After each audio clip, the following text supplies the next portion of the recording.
Think twice before you open that picture you got via Facebook Messenger. A recruiting site exposes GitHub profiles. Investigation of credential abuse in the 3Mobile upgrade fraud continues. Fortinet warns German users against an Android banking Trojan. Much advice on how to stay safe online during holiday shopping is out. Symantec plans to buy LifeLock. And Optiv is filing an IPO. President Obama says while in Berlin that he won't pardon Snowden. Rumors of DNI and SecDef discontent with Director NSA circulate. And no, Chinese cabinet ministers don't have a side gig recruiting for the Canadian forces.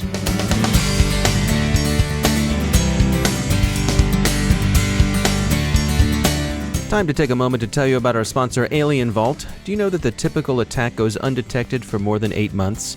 This is especially frightening considering 90% of all businesses have suffered an attack. It's no longer a question of whether an organization will be breached, it's when. Better threat detection starts with Alien Vault Unified Security Management. The Alien Vault platform delivers all of the essential security controls needed for complete threat detection in one easy-to-use and affordable solution. With its integrated security controls and expert threat intelligence from the Alien Vault Lab security research team, you don't need to deploy and manage numerous security point products. Spend your time responding to threats rather than researching them with Alien Vault. Visit alienvault.com/cyberwire today to download your free 30-day trial of Alien Vault Unified Security Management. That's alienvault.com/cyberwire. And we thank Alien Vault for sponsoring our show.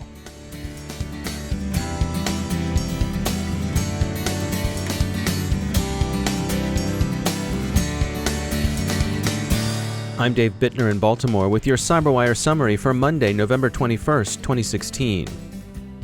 Facebook Messenger is being used as a vector for ransomware. Criminals are distributing locky and malicious images shared over the service. The Nimukad downloader is bypassing Facebook's whitelisting protections by arriving in the form of an SVG file, so treat images you receive with circumspection. GeekIn, a recruiting site for tech jobs, scraped 8 million GitHub profiles, but then left them exposed in an unsecured database. GeekIn regrets the misstep and says it's correcting it.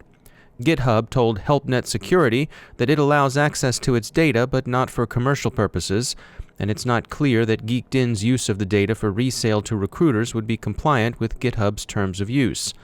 Those with GitHub profiles should take steps to secure themselves. Investigators continue to look into the upgrade fraud at 3. Some observers think onboarding and offboarding practices may have contributed to compromising the credentials used in the scam.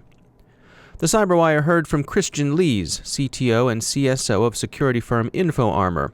Quote, "As organizations continue to bolster their security postures at the perimeter, it's logical for threat actors to migrate to and even expand internal lateral movement campaigns, often fueled by compromised credentials." End quote. Lees points out that compromised credentials are often widely available, cost little, and can be used by a threat actor with a relatively low likelihood of detection. We also heard from Istvan Molnar, a compliance specialist at Balabit. He points out that while the way the 3Mobile hackers got them remains unclear, using legitimate credentials is attractive for many reasons.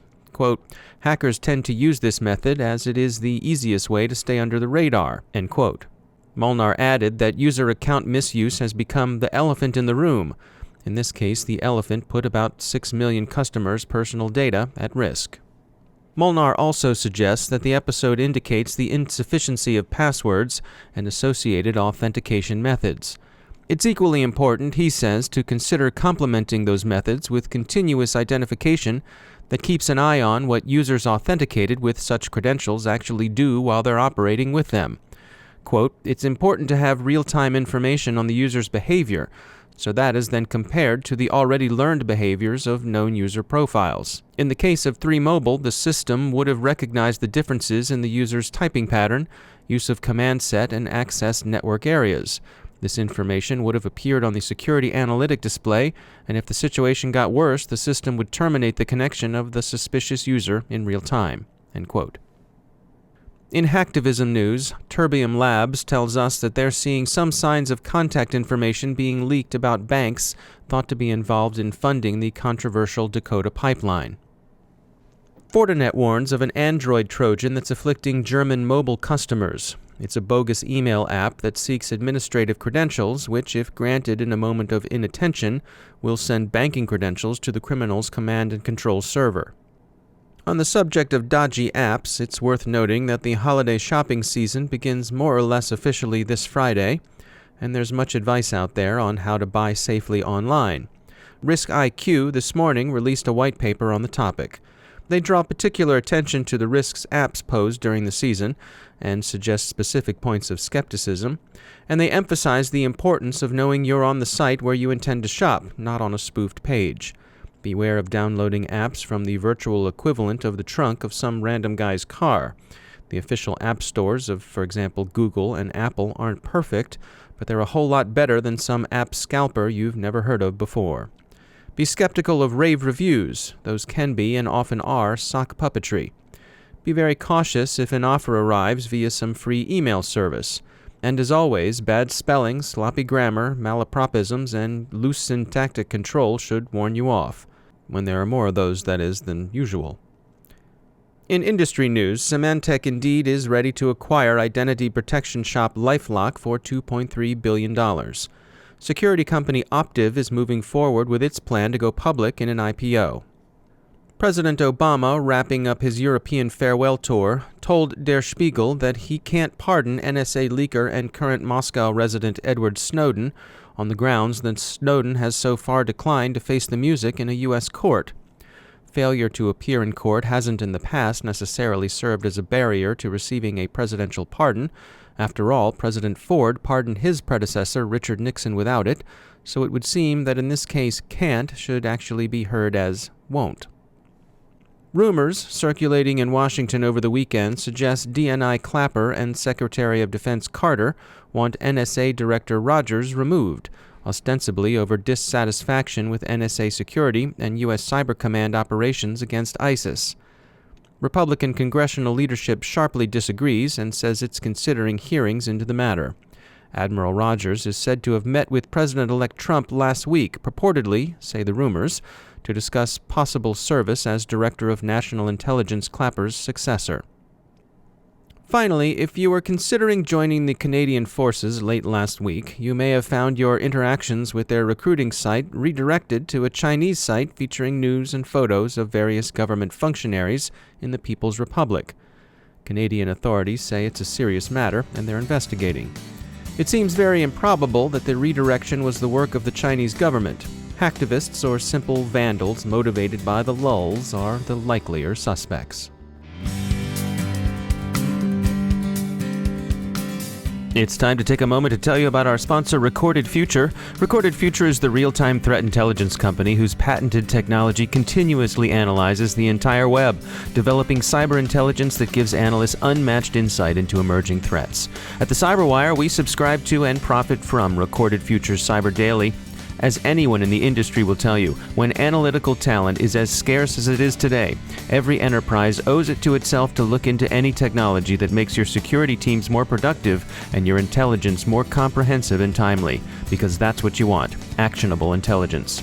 Sign up for the Cyber Daily email, and every day you'll receive the top trending indicators Recorded Future captures crossing the web. Cyber news, targeted industries, threat actors, exploited vulnerabilities, malware, and suspicious IP addresses. Subscribe today and stay a step or two ahead of the threat. Go to recordedfuture.com/intel to subscribe for free threat intelligence updates. That's recordedfuture.com/intel. And we thank Recorded Future for sponsoring our show.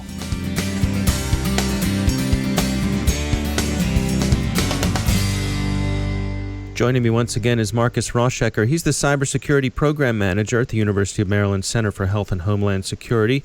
Marcus saw a story come by recently that the feds are proposing voluntary automotive cybersecurity standards. What are the feds looking to do here when it comes to cybersecurity with our cars?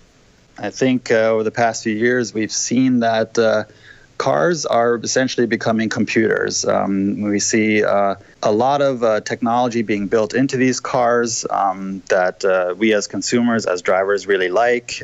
We can listen to music, we can connect our phones to the car, but the car itself has a lot of built-in technology too to make it more efficient and The problem is that as these new technologies are being built into cars, the car makers haven't really been thinking about security all that much. There's a rush to market, so to speak, with the latest and greatest new technologies being built into cars. So now we have cars that can drive themselves, which is, for consumers, a really cool idea, but it poses a lot of security problems as well, because security oftentimes is an afterthought when these new technologies are being developed. So the Department of Transportation National Highway Traffic Safety Administration recently came out with cybersecurity best practices for modern vehicles. Basically, these are guidelines that car makers should follow when they are developing these new technologies that they're building into cars. Problem, of course, is that these are only guidelines, which means that car makers can choose to ignore them. Car makers are not required to implement any of these guidelines. So that's where we are now. There's a certain recognition that cars are certainly vulnerable, the technology within cars are vulnerable, and that something needs to be done to increase security here and stop any kind of cyber threat from actualizing itself against these vehicles, which of course could have dramatic consequences when we're thinking about cars going at top speeds. So these are voluntary guidelines. Why guidelines and not actual regulations? We've seen this approach over and over again, where federal government is proposing guidelines rather than passing regulations or passing laws to actually force any kind of security measures to be implemented. And I think it gets down to a very core belief here, which is that regulations and laws are generally opposed by industry because they're seen as stifling innovation, as being burdensome, as instituting significant costs on a developer of technologies. The idea is that we don't really want to stifle that innovation, right? We want those new technologies to come on the market. Certainly consumers want new technologies, and the industry itself wants to be able to not be burdened by all these additional regulations. So this is the approach that is often taken by the federal government, where best practices are recommended or guidelines are recommended, but no actual regulation or law is adopted yet. So I guess then if the guidelines prove in the long term to not be sufficient, then that's when perhaps regulations are explored. Yeah, I think that's true. I think the hope is that manufacturers will implement the guidelines to make their technologies more secure. But if that doesn't end up happening and society sees a need for greater security measures, then I think at some point we will see actual regulations or laws being passed that will mandate the implementation of additional security measures. All right, we'll keep an eye on it. Marcus Roschecker, thanks for joining us. And that's the CyberWire. For links to all of today's stories, along with interviews, our glossary, and more, visit thecyberwire.com. Thanks to all of our sponsors who make the CyberWire possible. If you consider the CyberWire podcast a valuable part of your day, we hope you'll take the time to write a review on iTunes. It really does help people find the show, and it's just the kind of support we would expect from a smart and attractive person like you. The CyberWire podcast is produced by Pratt Street Media. The editor is John Petrick, our social media editor is Jennifer Iben, and our technical editor is Chris Russell. Our executive editor is Peter Kilpie, and I'm Dave Bittner. Thanks for listening.